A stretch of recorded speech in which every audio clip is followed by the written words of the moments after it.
Қайырлы күн, күндеріңіз сәтті өтсін. Бүгін сіздерге мен еттен жасалған дәмді салаттың рецептін бөлісетін болам. Өте дәмді болып шықты, құрамы өте жеңіл. Жасалу жолы өте оңай. Дәмді салаттың рецептін жіберіп алмаңыздар.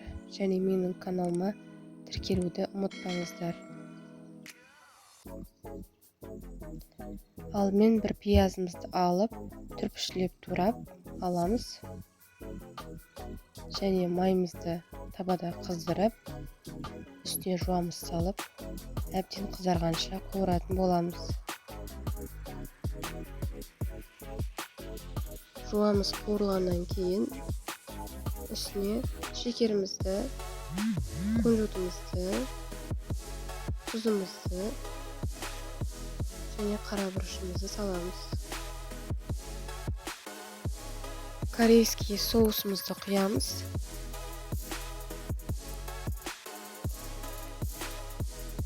Барлығын жақсылап араластырып қуырамыз. Жуамыз қуырылғанша піскен етімізді ұзыншалап тураймыз. Етімізді турап болғаннан кейін қуырылып жатқан жуамыздың үстіне салатын боламыз. Етімізді салып, барлығын жақсылап араластырып, 10-15 минуттай қуырамыз. Етімізді қуырылғанша басқа заттарды дайындаймыз. Бір қиярымызды ұзыншалап турап, таза ыдысымызға саламыз.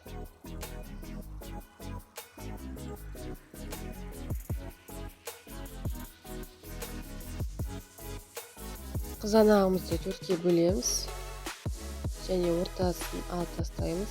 Бізге тек сырты ғана керек болады. Сыртын алып, ұзыншалап тураймыз.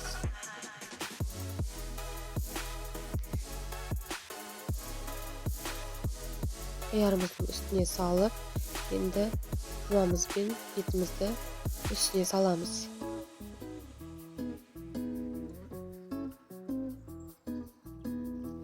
Енді укрымызды тазалап жуып алып, майдалап тураймыз.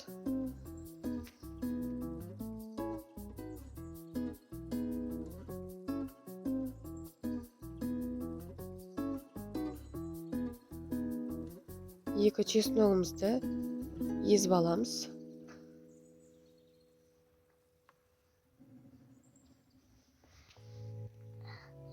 Үстіне салып, барлығын жақсылап араластырамыз. Міне араластырған өзінде өте дәмді болып шыққаны көрініп тұр. Барлығы үйлесімін тауып, өте ерекше дәмді салат болып шықты. Сіздер де үйден жасап көріңіздер. Менің каналыма тіркеліп, лайк басып, комментарий қалдыруды ұмытпаңыздар. Ас болсын.